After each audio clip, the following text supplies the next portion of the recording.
Continuamos con más informaciones aquí en Noticias TV Venezuela y expresidentes latinoamericanos insisten en la necesidad que exista observación internacional calificada durante las próximas elecciones parlamentarias a celebrarse en Venezuela el próximo 6 de diciembre. Todos sus pronunciamientos se dieron durante el Congreso Hemisférico que se celebra esta semana en Miami, titulado La democracia no tiene fronteras. Sofía Pisani nos trae algunas de las opiniones de estos líderes latinoamericanos sobre la crisis actual en Venezuela. Los expresidentes de Perú, Alejandro Toledo, y el expresidente de Bolivia, Jorge Quiroga, acotaron de que comenzarán desde este momento una campaña hasta lograr que el gobierno venezolano acepte la presencia de observación internacional en los próximos comicios parlamentarios, tales como la Unión Europea o la Organización de Estados Americanos, aprovechando, por cierto, el ofrecimiento que hizo recientemente el secretario general Luis Almagro. Tener elecciones finalmente por el sacrificio de decenas de huelguistas, de tantos presos, liderizados por Leopoldo López, se tiene fecha, 6 de diciembre.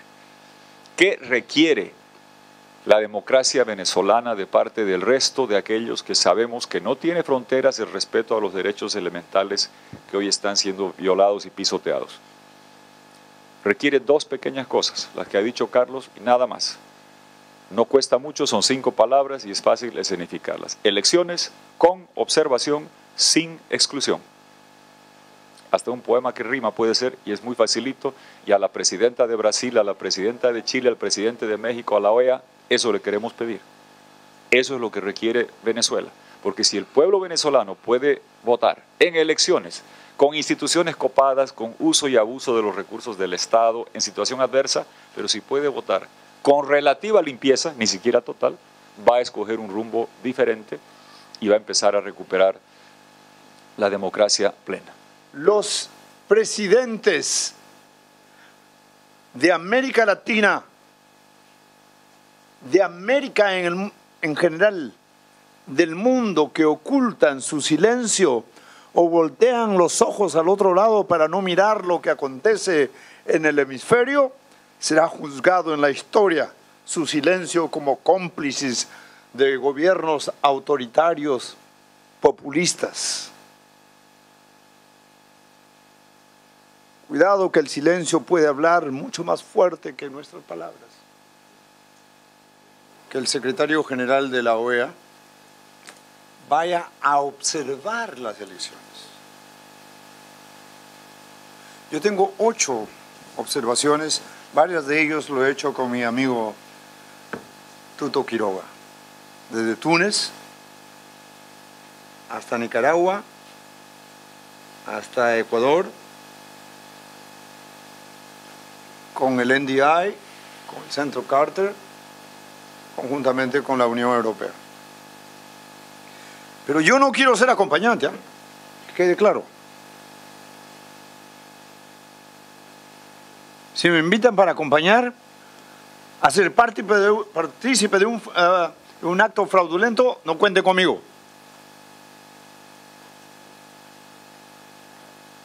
Y espero que el señor Almagro no va a ir a acompañar las elecciones. No tengo razón alguna para dudar de su credibilidad democrática. En este primer Congreso Hemisférico también se dieron cita profesores, analistas y miembros de partidos políticos para analizar las democracias en Latinoamérica. Nosotros hemos venido planteando 2 cosas a la comunidad internacional que yo sí creo que tienen que jugar un rol. Este planteamiento, este rol de conflictividad que vive Venezuela lo va a resolver los venezolanos, pero requiere un acompañamiento internacional.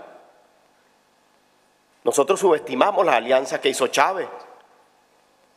Tremendas alianzas internacionales, donde se metió en su política interna en muchos de los países latinoamericanos, incluso en Europa, invirtiendo dinero, llevando su ideología, llevando su experiencia. Ahí hay un tema de alianzas internacionales que sería absurdo dar esta lucha sin nosotros también plantear estos elementos a nivel internacional. Entonces, en ese contexto, hemos planteado 2 cosas a la comunidad internacional. Ese proceso electoral debe darse sin presos políticos, que no es normal o no reúne el estándar de una elección democrática tener a los opositores tras las rejas. Eso no reúne un estándar de una elección democrática y que por lo tanto la comunidad internacional sí tiene que exigir la liberación de los presos políticos para que estén precisamente donde deben estar, en la calle, impulsando ese cambio. Y segundo aspecto que hemos colocado es la observación internacional calificada para que podamos tener nosotros un proceso medianamente equilibrado que se pueda expresar ese cambio. Pienso Venezuela como me imagino Europa los primeros días de mayo de 1945, cuando las tropas alemanas se rendían a los aliados. Nuestro país ha sido devastado por una guerra y hay que pensar Venezuela desde el fin de la guerra. Sí, ha habido pérdidas de vidas, de historias, de proyectos.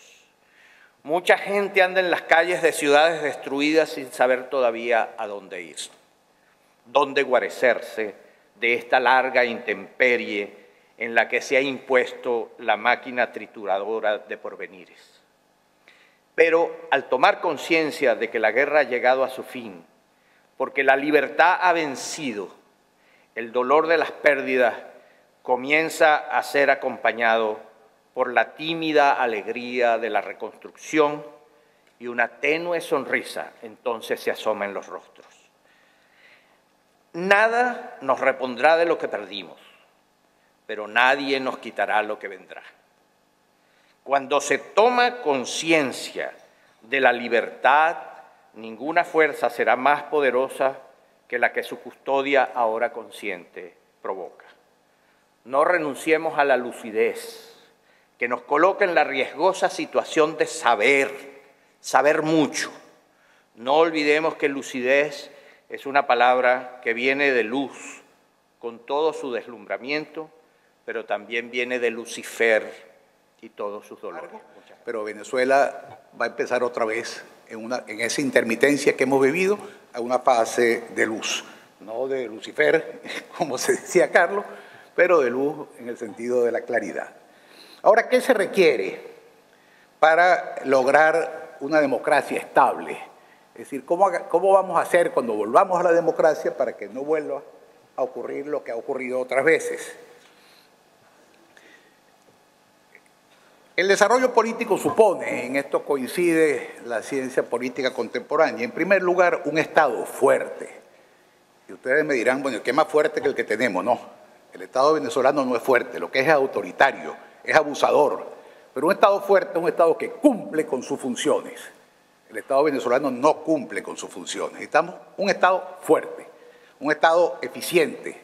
No significa eso un Estado sobreextendido, metiéndose en todo, sino un Estado en el cual lo que se hace bien. Eso es un Estado fuerte.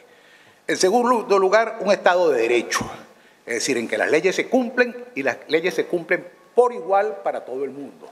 No hay un sector que escape a la aplicación de la ley. La ley es una para todos. En tercer lugar, instituciones estables, pero que al mismo tiempo, y esto abrevio porque Carlos ya nos comentó la importancia de la adaptación de las instituciones a los cambios sociales, que las instituciones se adapten a los cambios que van viviendo la sociedad, pero que tengan estabilidad. Y por último, que los gobiernos sean responsables. Es que este proceso electoral no es un proceso electoral presidencial. Esto no es un proceso de una sola circunscripción. Es un proceso de 81 circunscripciones y cada una de esas circunscripciones tiene que ser tratada como un proceso electoral distinta con sus peculiaridades, con las características que van a cada región, a cada sitio donde se está haciendo el proceso electoral. Entonces, a lo que queremos llamar la atención es que a esta poción tóxica que ha armado el gobierno, de la cual explota, lastimosamente nosotros hemos encontrado una especie de refrendamiento del lado opositor. Y entonces ustedes se imaginan encontrarse una persona del gobierno que está molesto con el gobierno, y eso es casi todo el mundo, que si ustedes leen las encuestas, que uno le diga, bueno, y tú por fin vas a votar por el gobierno. Y entonces la gente dice, bueno, yo estoy pensando votar por la oposición, y acto seguido el tipo le dice, Bueno, ¿y cómo vas a hacer tú si van a saber por quién votaste? Lo estamos espantando, ¿no? Y una cosa que está clara es que el voto es secreto. El voto es secreto. A nadie le han adivinado el voto.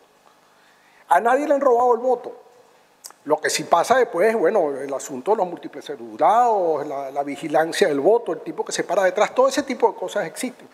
Pero no la imposibilidad de ganar las elecciones, y yo creo que eso es un asunto en el que tenemos que hacer un trabajo para que la gente deje de percibir al gobierno como invencible. El dirigente de Voluntad Popular, Carlos Vecchio, aprovechó esta plataforma para denunciar una nueva arremetida en contra de la privacidad del dirigente opositor Leopoldo López, a quien recientemente le prohibieron sacar su correspondencia manuscrita. También su esposa Lilian Tintori señaló que se les están grabando las conversaciones que sostiene con sus abogados. Desde el Miami-Dade College, Sofía Pisani, TV Venezuela.